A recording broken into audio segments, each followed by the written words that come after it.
नमस्कार दोस्तों, स्वागत है आपका अपने YouTube चैनल एजुकेशन सतगुरु में। और आज फिर से हमारे एक नई वीडियो के साथ में परसेंटेज हमने पहली 2-3 वीडियो भी कर चुकी है। अगर आप पहली वीडियो अभी तक आपने नहीं देखी है तो जाइए हमारे चैनल पर एजुकेशन सतगुरु पर, वहां आपको परसेंटेज की पुरानी तीनों वीडियो भी मिल जाएगी, जिसमें मैंने परसेंटेज के फ्रैक्शन और बेसिक क्वेश्चन के बारे में बात की है। तो आज फिर हम पढ़ने वाले हैं कुछ अगला टाइप के बारे में, जिसके बारे में बात करेंगे question based on increasing and decreasing. यानी कि किसी नंबर पर जब हम किसी भी नंबर में कोई परसेंटेज घटाए या बढ़ाए तो उसके नेट चेंज कितना होता है उसमें, उसी के क्वेश्चन पर हम बात करने वाले हैं। जैसे ही क्वेश्चन आपके सामने दिखाई दे रहा होगा, राम की आय 10% की वृद्धि हो जाती है। राम की आय में 10% की वृद्धि हो जाती है, कुछ महीनों बाद वापस 10% ही कमी कर दी गई। तो राम की आय में कितने प्रतिशत की वृद्धि, कमी या वृद्धि हुई होगी? पहले तो क्या क्या राम ने कुछ अच्छा काम कर दिया होगा, तो राम की आय में 10% की वृद्धि हो गई। फिर कंपनी को लगाओगे भाई राम अच्छा काम नहीं कर रहा, तो राम की आय में उन्होंने वापस 10% की कमी कर दी। तो पूछा है कि उसकी आय में, प्रारंभिक आय से उसकी आय में कितने परसेंट की कमी या वृद्धि होगी। इस तरह के क्वेश्चन को हम कैसे करते हैं? सबसे पहले देखते हैं कि राम की आय हमें पता होनी चाहिए पहले तो कुछ, तभी तो हम उसमें कमी या वृद्धि करेंगे। तो राम की हम क्या मान लेंगे, उसने कितना दिया है? 10% की कमी। पहले उसने 10% दी है, तो 10% का मतलब क्या होता है? 1/10। यानी कि अगर राम की आय 10 रही होगी, कमी हुई है ना, कमी कितने की हुई? 10% की। यानी कि 10 में से अगर राम की आय 10 रहेगी, उसमें से 1 कम हो गया। मैंने क्या किया, आय जो थी पहले 10 थी, फिर कितनी हो गई? कमी कर दी। सॉरी, पहले उसने क्या किया? वृद्धि की है।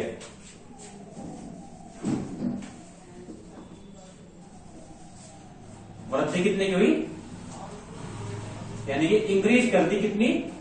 10%। जब 10% बढ़ा दी, यानी कि 10 से कितनी 1 प्लस, यानी कि कितनी होगी 11। ठीक है। फिर से उन्होंने क्या किया कि राम की आय को 10% की कमी कर दी। कितने परसेंट की कमी? 10% की। अगर 10 से 10% की कमी हुई तो 10 से कितनी हो जाएगी? 9, क्योंकि कमी हुई है ना। कमी कितने की? 10%। और 10% की फ्रैक्शन किसके बराबर होती है? 1/10। यानी कि 10 से 1 माइनस कितनी होगी? 10 से 9 होगी। अब हमें क्या करना है, इनकी आपस में मल्टीप्लाई, यानी कि 10 की 10 से मल्टीप्लाई 100, और इनकी आपस में मल्टीप्लाई 11 की 9 में, तो कितनी होगी? 99। ये जो हमारी आती है, ये होती है प्रारंभिक, यानी कि पहले जो आय थी उसकी। और ये जो निकल के आई, ये थी हमारी बाद में जो आय थी। ठीक। अब आपको दिख रहा होगा, पहले 100 थी, अब उसकी आय कितनी होगी? 99 होगी। तो कितने कमी आई? 1 की। कितने पर? 100 पर। परसेंटेज निकालने के लिए 100 से गुणा, यानी कि 1% की माइनस का मतलब 1% की कमी हुई। ठीक। कितने की? 1% की कमी हुई। क्वेश्चन को देखते हैं कि उसने जब 2 बार उसको पूछ लिया 10% की कमी और फिर से 10% की वृद्धि हुई हो, तो इस तरह क्वेश्चन में अगर कमी भी उतनी हो रही हो और वृद्धि भी बराबर हो रही है, यानी कि दोनों परसेंटेज आपस में बराबर हो, तो यहां एक चीज का यूज करते हैं। किसका? इसे तो आपने देख लिया होगा कैसे हम इस मेथड से करते हैं। तो अगले मेथड से देखते हैं। जब कमी भी बराबर की हो रही हो और वृद्धि भी बराबर की हो रही हो और कमी भी बराबर की, यानी कि यहां भी 10% और यहां भी 10%। तो अगर कमी या वृद्धि हमारी x% की कमी और x% की वृद्धि हो रही हो, तो इस तरह के क्वेश्चन में क्या करते हैं, जो कमी होगी उसमें हमेशा क्या होगी? हमेशा इस कंडीशन में हमेशा कमी होगी। ठीक। अगर कोई पहले संख्या 100 रही होगी और मैं उसमें x% की कमी कर दूं, फिर x% की वृद्धि कर दूं, तो उसमें हमेशा कमी होगी। कितने की कमी होगी? अगर x की कमी और x वृद्धि की, तो कितने की? x² अपॉन 100, ये क्या होगा परसेंट। ठीक है, ये याद रखना है। तो अगर मैं देखूं मेरे में कितनी कमी 10 की, यानी कि 10% की कमी और 10% की वृद्धि, तो x की जगह में क्या रख दूंगा 10, यानी कि 10 का स्क्वायर अपॉन 100, यानी कि 100/100, मतलब 1% की क्या होगी कमी होगी। हमेशा कमी होगी, कितने की कमी होगी एक्स स्क्वायर अपॉन 100 की कमी होगी। ठीक, अगर ये 10 की जगह ना करके 20 दे देता, चाहे वो पहले वृद्धि बोल दे या कमी बोल दे, या पहले कमी या वृद्धि कुछ भी बोल दे, तो 10 की जगह कहेगा 20%, तब भी हम क्या करेंगे, अब भी क्या होगी कमी होगी, कितने की एक्स स्क्वायर अपॉन 100 की, और एक्स की जगह इस बार क्या है मेरा 20%, मैं एक्स की जगह क्या रखूंगा इस बार 20%। ठीक है, तो मैंने लिखते हैं 20 गुणा 20, स्क्वायर का मतलब करता है मल्टीप्लाई अपॉन 100, यानी कि 400/100, ये परसेंट होगा हमेशा कितना 4%। यानी कि अगर मैं किसी नंबर में पहले उसमें 20% घटाऊं और फिर से उसे 20% बढ़ा दूं, या पहले से 20% बढ़ा दूं और फिर से उसे 20% घटा दूं, तो उसमें नेट जो चेंज होगा उसमें हमेशा कमी होगी। कितने परसेंट की एक्स स्क्वायर अपॉन 100, और एक्स की जगह मेरा क्या है 20, तो 20 गुणा 20/400, यानी कि 400/100, यानी कि 4%। कितनी कमी होगी इसमें 4% की कमी होगी। ठीक है, यही अगर वो अलग अलग दे दे इसको, ठीक है, ये तो तब था जब हमें नॉर्मल फ्रैक्शन दे रखे होगी इसने, कि नॉर्मल जैसे कि 20%, 25%, 10%, 30%। क्या मैं एक्स की जगह अगर मैं अब यहां पर 16 सही 2/3% ले लू, कितना ले लू 16 सही 2/3% की वृद्धि और 16 सही 2/3% की कमी कर दी, क्या अब भी मैं इसका स्क्वायर निकाल पाऊंगा, इसकी मल्टीप्लाई 16 सही 2/3, 16 सही 2/3 की मल्टीप्लाई कर पाऊंगा, करना जरा 16 सही 2/3 इंटू 16 सही 2/3/100। तो आपको लगा थोड़ा सा डिफिकल्ट सा लग रहा होगा, सोल्व करने में थोड़ी प्रॉब्लम होगी कि पहले मैं इसको सिंपल करूंगा फिर इसको सिंपल, उसके आपस में मल्टीप्लाई। तो इस मेथड को, ये मेथड जब तभी कामयाब है जब हमारी परसेंटेज फ्रैक्शन, जो हमारी परसेंटेज वैल्यू होगी वो 20%, 10% या 25% ऐसे दे रखे, जिसकी हम मल्टीप्लाई आसानी से कर सके। अगर कहीं फ्रैक्शन ऐसी दे दे, वो कैसी, जैसे 16 सही 2/3 हो गई, 33.3% हो गया, और आपका 12.5% हो गई, 11 सही 1/9% हो गई, तब हम क्या करेंगे, तब हम करेंगे वही पहले वाला रूल अपनाएंगे जो मैंने पहले बताया था, इनकी फ्रैक्शन वैल्यू। फ्रैक्शन वैल्यू क्या होती है 16 सही 2/3% की, 16 सही 2/3% बराबर होता है 1/6 के। तो पहले उसने क्या किया, वृद्धि की, यानी कि अगर कोई संख्या 6 थी प्लस 1 ऐड होगी, संख्या कितनी होगी 7, यानी कि अगर राम की आय पहले 6 थी, फिर कितनी होगी इनकम जो थी हमारी, राम की आय पहले 6 थी तो कितनी हो गई 7 हो गई। ठीक, यानी कि ये पहले और ये बाद में। ठीक, फिर से उसने क्या किया, 16 सही 2/3%, यानी 16 सही 2/3% की कमी कर दी। इस बार क्या होगा, कमी हो जाएगी, 6 से 1 कम होगा, यानी कि 6 से कितना 5 होगी। भाई पहले उसने 1 की वृद्धि की, फिर उसने की कमी कर दी, तो वही बताया था मैंने, क्या करेंगे इनकी आपस में मल्टीप्लाई, 6 6 36 और 7 पंजे 35। ठीक, समझ में आया। तो इस बार हमारी फिर से कमी हुई, देखना हमेशा क्या होगी कमी ही होगी जब वो बराबर परसेंटेज को घटाए या बढ़ाए। तो कमी कितने की हुई, 1 की, कितने पर 36 पर, यानी कि ये पहले थी उसकी आय और ये बाद में। भाई पहले 36 थी 35 हो गई, तो कितने कमी, एक की, कितने पर, 36 पर, इंटू 100, यानी कि 25/9% की कमी होगी। क्या होगी, 25/9% की कमी होगी। ठीक है, वो ऑप्शन में आपको ऐसे दे सकता है कि 25/9% की वृद्धि, 25/9% की कमी, या फिर 25% की वृद्धि, या 25% की कमी। तो हमें ऑप्शन में क्या लगाना है, हमेशा मैंने बताया था जब भी परसेंटेज वैल्यू यहां पर बराबर हो, यानी कि यहां पर भी उतनी वृद्धि कर रहा हो और उतनी फिर उसमें बाद में कमी कर रहा हो, तो हमेशा क्या होगी, कमी होगी। तो हमारा आंसर क्या होगा, 25/9% की कमी। ठीक है, अगला क्वेश्चन देखते हैं, यहां तक समझ में आया।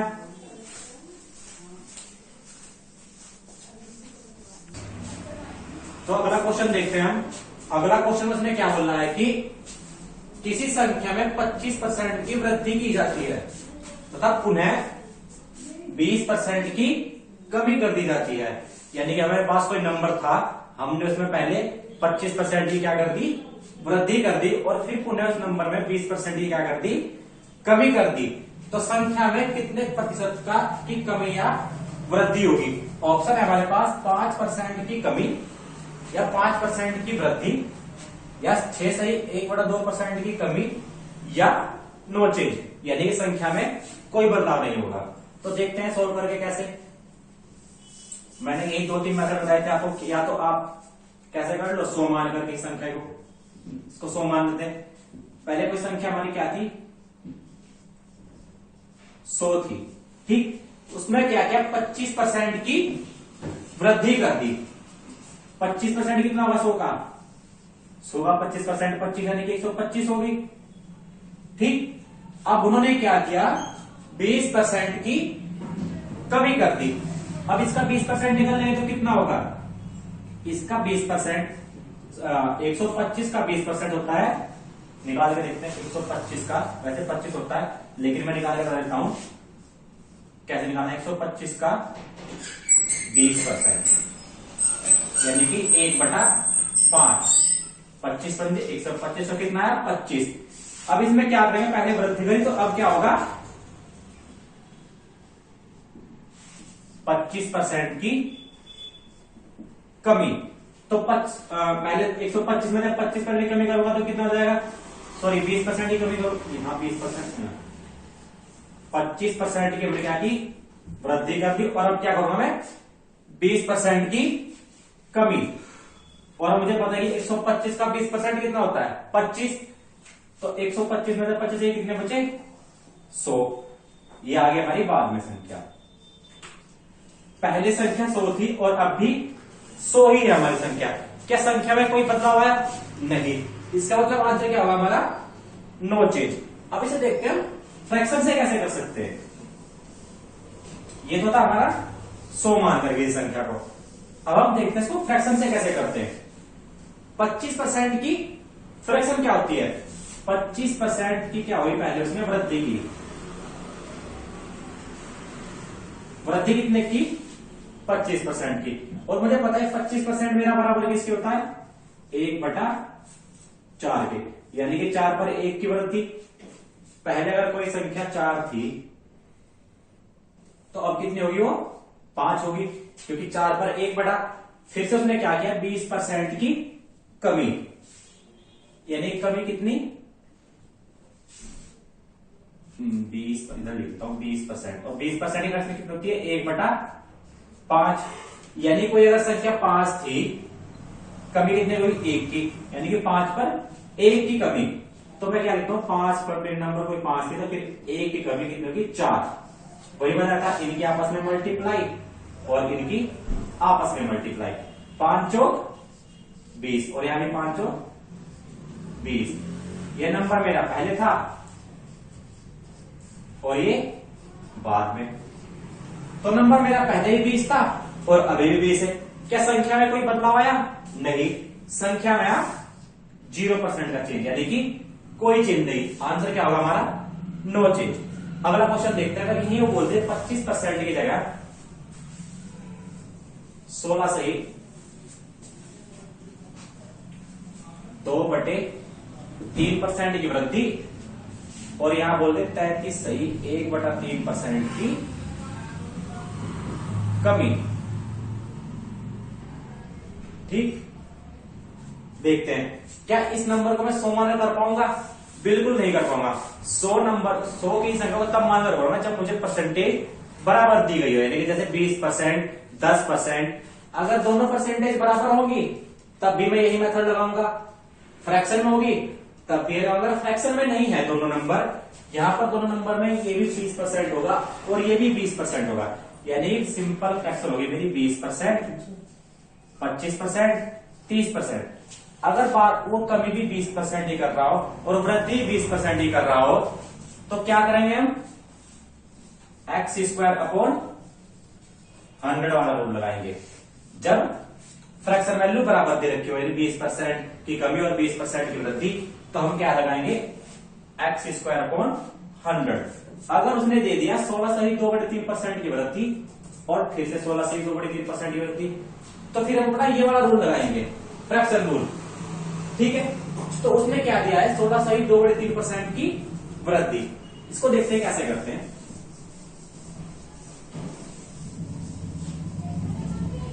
ऑप्शन ये नहीं रहेंगे इस बार, ऑप्शन चेंज हो गया। तो इस बार देखेंगे कैसे।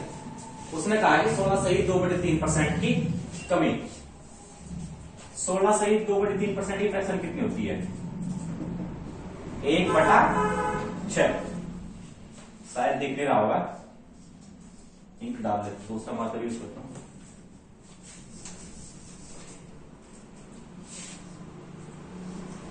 सोलह सही 2/3% की फ्रैक्शन होती है 1/6।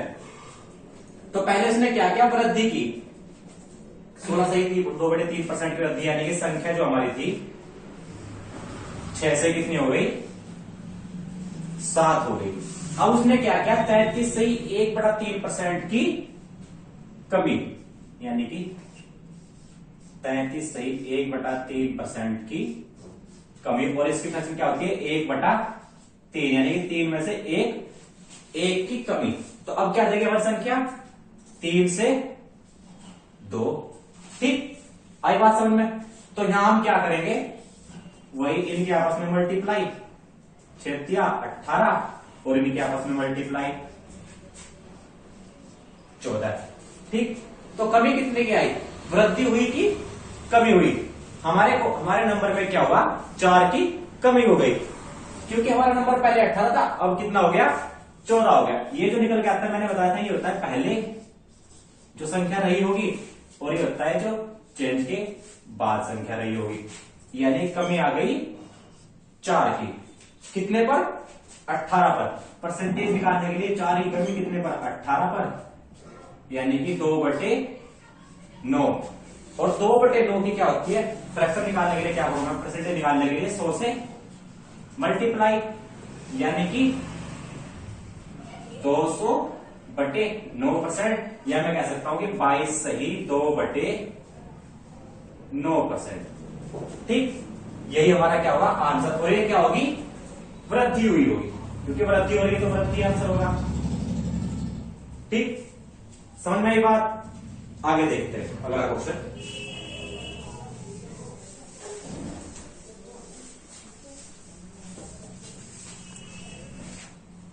अगला टाइप देखते हैं हम। अगले टाइप में क्या बोल रहा है उसने कहा है कि यदि किसी संख्या में 25% की वृद्धि की जाती है, पुनः संख्या में 16 सही 2/3% की वृद्धि की जाती है। इस बार क्या कर रहा है? वो लगातार वृद्धि कर रहा है। ठीक है, चाहे तो किसी नंबर में वृद्धि करे या कमी करे, या लगातार किसी संख्या में वृद्धि करे। हम हमेशा उसी मेथड से करेंगे जिससे करते आ रहे हैं अभी। किससे? तो उसने पूछा कि कितने परसेंट की कमी या वृद्धि होगी। इस बार 25% की पहले वृद्धि कर दी और 16 सही 2/3% की फिर से वृद्धि कर दी। और पहले क्वेश्चन में क्या कर रहा था? वो पहले वृद्धि कर रहा था, फिर कमी, या पहले कमी कर रहा था फिर वृद्धि। लेकिन इस बार उसने क्या बोल दिया है क्वेश्चन में कि पहले 25% की वृद्धि की जाती है और पुनः 16 सहित 2/3% की वृद्धि की जाती है। ठीक, फ्रैक्शन वैल्यू चाहे दोनों जहां कुछ भी हो, फॉर्मूला हम वही यूज करेंगे, यानी कि ट्रिक वही यूज करेंगे जो हम पहले करते आ रहे हैं। कैसे? 25% की वृद्धि, यानी वृद्धि कितने की उसने, सोल्यूशन देखते हैं, वृद्धि कितने की उसने 25%। ठीक, और मुझे पता है कि 25% की फ्रैक्शन क्या होती है मेरी, 25% की फ्रैक्शन है 1/4, यानी कि 4 से 1 की वृद्धि होगी। कितना? यानी कि 4 से कितना, कोई नंबर हमारा क्या हो गया, 5 हो गया। 4 में 1 की वृद्धि, यानी कि 4 से कोई नंबर 5 हो गया। ठीक, पुनः 16 से ही 2/3% की वृद्धि, यानी कि फिर से वृद्धि कितनी, 16 सही 2/3%। और 16 से 2/3% की फ्रैक्शन क्या होती है, 1/6, यानी कोई नंबर 6 था उसमें 1 की वृद्धि। क्या? 6 से नंबर हमारा कितना हो गया, 7 हो गया। ठीक, वही करेंगे हम इनके आपस में मल्टीप्लाई और इनके आपस में मल्टीप्लाई। 4 छक्की 24 और 7 पंजे 35। ठीक, समझ में आई बात? चाहे तो वो वृद्धि कर रहा हो दोनों बार या दोनों बार कमी कर रहा हो, हम हमेशा यही रूल लगाएंगे। अगर वो तीसरी बार भी कोई, जैसे कि तीसरी बार एक यहां उसने 2% की दी है, तीसरी बार फिर से कोई कमी या वृद्धि कर देता, मान जाओ तीसरी बार में, पहले क्वेश्चन को देख लेते हैं, अगली बारी 4 से 5 और ये 6 से 7, इन्हीं के आपस में मल्टीप्लाई और इनके आपस में कितना, 24 से 35, ये पहले और ये बाद में, तो कितने का चेंज आया, 11 का, कितने पर, 24 पर। ठीक है, 11 का बदलाव 24 पर, तो परसेंटेज निकालने के लिए क्या होगा हमें, 100 से मल्टीप्लाई, यानी कि मेरा टोटल कितना आ जाएगा, ये 1100/24%, यानी सो और छोटा कर लेते हैं, क्या आ जाएगा ये हमारा,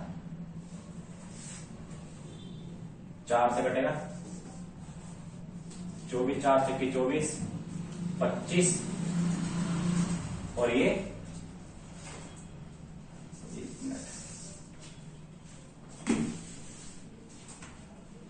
क्या जाएगा हमारा 1100/24, 2 से घटता 12, बाहर घटता 550/12, ये फिर से कट देगा, यानी कि 275/6%।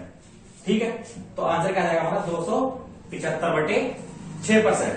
ठीक है, क्या होगी ये, वृद्धि होगी, यानी 11 की वृद्धि हो रही है हमारी 24 पर, तो कितना, कितने की वृद्धि, 275/6%।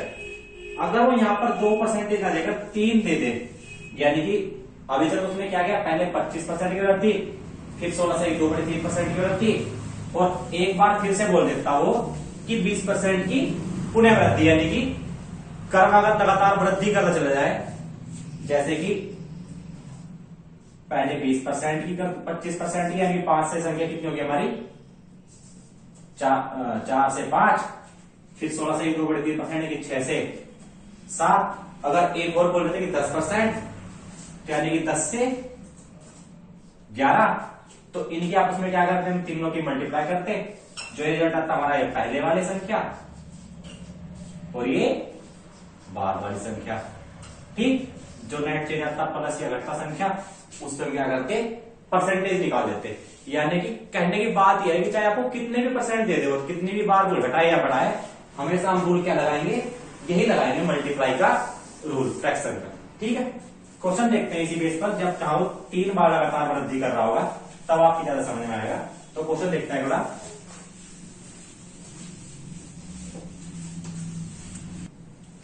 जैसे कि अगले क्वेश्चन में बोल रहे कि इसी संख्या में 10% की लगातार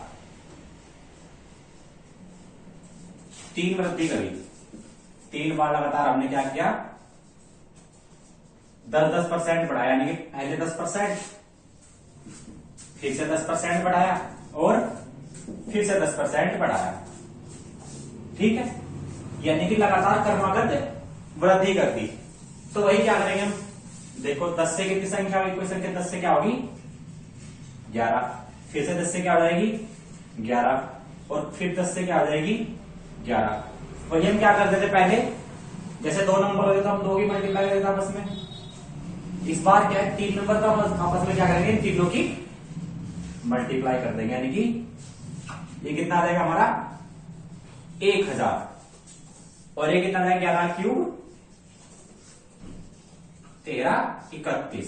ठीक, तो हमारे कोई नंबर 1000 से 1331 हो गई। कितने की वृद्धि, 331 की वृद्धि। कितने पर, 1000 पर। तो परसेंटेज निकालने के लिए वही क्या करूंगा मैं, इतने की वृद्धि 1000 पर मल्टीप्लाई बाई 100, 2 जीरो खत्म, तो आ गया हमारा 33.1% की वृद्धि। ठीक है, आई बात समझ में, यानी कि वो यहां पर कितने भी नंबर दे दे हम हमेशा यही रूल अपनाएंगे, चाहे यहाँ पर 10% दे करके आपको कोई भी दूसरी परीक्षा दे दे, एक बार 20%, दूसरी बार 25% और तीसरी 33.3%, कोई भी नंबर दे दे तो हम क्या करेंगे, हमेशा यही रूल अपनाएंगे। तो यहां तक आपको समझ में आया होगा। तो ये थे हमारे कुछ परसेंटेज के बेसिक क्वेश्चन जो एग्जाम में ज्यादातर पूछे जाते हैं, क्रमागत वृद्धि के बारे में पूछे जाते हैं। तो ये पढ़े आपने परसेंटेज कुछ बेसिक क्वेश्चन जो कि एग्जाम में पूछे जाते हैं, यानी कि लगातार वृद्धि। क्वेश्चन थे हमारे इंक्रीजिंग और डिक्रीज के आधार पर, यानी कि कोई भी जब किसी नंबर में घटा देता है, कोई बढ़ा देता है, क्रमागत वृद्धि के बारे में हमने आज पढ़ा। अगर वीडियो आपको अच्छी लगी हो तो लाइक करना और हमारे चैनल एजुकेशन सतगुरु को सब्सक्राइब करना। धन्यवाद।